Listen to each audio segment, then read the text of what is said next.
Hello，你好，欢迎回来，Welcome back to Wisdom Wednesday with Johnny Tiger. Nice and comfortable. The date is Wednesday, May 27, 2020. Week number 12 of the coronavirus staying at home, social distancing, and all that good stuff.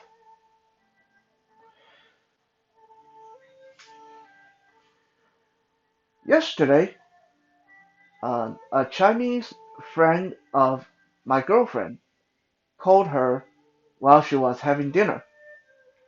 And later, she told me that he sounded rather uh, embarrassed when he found out she was in the middle of having dinner when he called, and she couldn't quite understand why. What was the big deal? And that inspired today's episode, where I'm going to talk about Chinese people and the culture of eating. You see, Chinese people like to eat. If you look at the amount of food, the amount of variation of food that come out of China, Taiwan, or any other Chinese related nations and cultures, uh, just Chinese food alone, there's eight different major categories, uh, based on geography, location, and people. We won't go into the eight categories right now because it's all based on names of different places in China. But suffice to say, you guys have probably seen Shanghai cuisines and Canton cuisine and Taiwanese cuisines, etc., etc. And some of you may think or have thought of, well, it's all Chinese food. What's the difference? But if you actually go into these places, like if you're going to a Shanghai cuisine, and then you go into a place that serves Cantonese food, you will see that the menu is very different. The taste of the food is extremely different, and the presentation of how they prepare the food is also very different. Chinese people have always been into eating, although come to think of it, right now with the coronavirus, and some people think it started from Chinese people eating bats. Uh, Probably not the best time to have this conversation, but hey, we started, so we might as well finish it. So as I said, Chinese people love eating. We love our food. We love different ways of preparing food, and that love of food translates itself into every facet of our culture. So today we are going to look at how deeply this love of eating influenced the Chinese language. An old Chinese proverb from thousands of years ago goes something like 吃饭皇帝大,吃饭皇帝大. That's 吃 C-H-E, fun F-U-N. 吃饭 means to eat a meal. Well, technically, if you do a direct translation, it means eat rice. But in this case, it's not just rice. Fan, rice, in Chinese culture, it's such an important item that when we say 吃饭, we use it as a generalization of eating anything. You can be eating a salad. People still say you're 吃饭, you're eating rice. So in this case, 饭 means food in general. 吃饭皇帝 Huandee 皇帝 means emperor, uh, king, royalty. 大 means big, strong, uh, uh, powerful. 吃饭皇帝大 means when you are eating, you are as important, as big as the emperor. So Chinese people, it's almost a taboo to interrupt someone's eating time. Um, even before they chopped off your head in the old days, they had to give you a really good meal, like the best meal you could ask for. And any time like war, like people used to uh, break for meals during wartime, like both sides would have this agreement, almost like an unspoken agreement. I do not attack you when it's time for you to eat. You do not attack me when it's meal time. Because when I'm eating, I'm as important as the emperor, and so are you. So interrupting each other's mealtime is like a big no-no in Chinese culture. Even for me, I used to be very strict about that. If I am eating, I wouldn't stop, even if the house is like burning down, or if I have an important phone call from work, uh, even if my dad, my mom, or my employer was to call me, if I was eating, no way, not going to stop and answer it.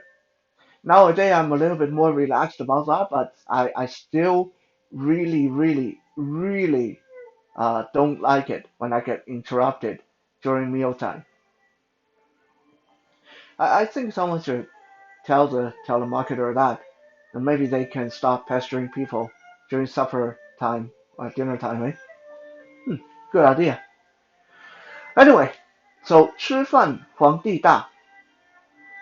When you're eating, you're as important as the emperor, as a king, as a royalty. No one has the right to disturb your meal. That is a Chinese belief. And that is not the only time this word 吃 come into conversation. In the eight greatest Chinese sins, the eight things that people consider the greatest sin is 吃喝嫖赌偷抢拐骗, and that's eating or gluttony, uh, drinking, which is alcoholism, 嫖 means uh, lust, 赌 means gambling, uh, 偷 means to steal, 抢 means to rob, 拐 means to trick or to kidnap, 骗 means to lie about something. So those are the eight greatest sins, and as you can see, gluttony is number one, which is in related to eating. When you are having fun with your friend, when you are enjoying life, people say 吃喝玩乐. Again, we have the 吃 and 喝, just like the two greatest sin, but in this case, they are supposed to be good things. 吃 to eat, 喝 to drink, 玩 W-U-N, 玩, that means to play games. 乐 L-E means to have fun, to enjoy yourself. 吃喝玩乐, that means to eat, to drink, and to be merry, in another word. When if you're at work and your employer really likes you and really favors you, when you are really favored by someone, we can say you are very 吃香. You are a very 吃香 person. 吃, again, C-H-E means eat. 香, X-I-O-N, means delicious. 吃香, if we directly translate this, it means to eat something delicious. But in this case, to describe someone as very 吃香 means this person is like a favorite child, is a teacher's pet, is a person who is favored by someone. This person is very 吃香at work. This person is very 吃香 on TV, etc., etc. 吃醋, Chechew, 吃醋 means to be jealous, to be envious of someone. When you say, when I look at you, I feel really 吃醋. I'm 吃醋 means I'm really jealous or envious when I look at you. Uh, direct translation 吃 to eat. 醋 means vinegar. So this is simulating or insinuating the taste of vinegar is sour. I got a sour taste in my mouth when I feel envious, when I feel jealous. So when you feel envious, when you feel jealous, you say I 吃醋. I am eating vinegar. I get the sour taste in my mouth. 吃撑了 CHECHENLE 吃撑了. When you describe someone as 吃撑了, you mean you're saying this person has way too much energy. 吃撑了 basically means this person is too hyper, it's got too much time on his hand. Let's say someone is doing really something really pointless by counting every hair on his head.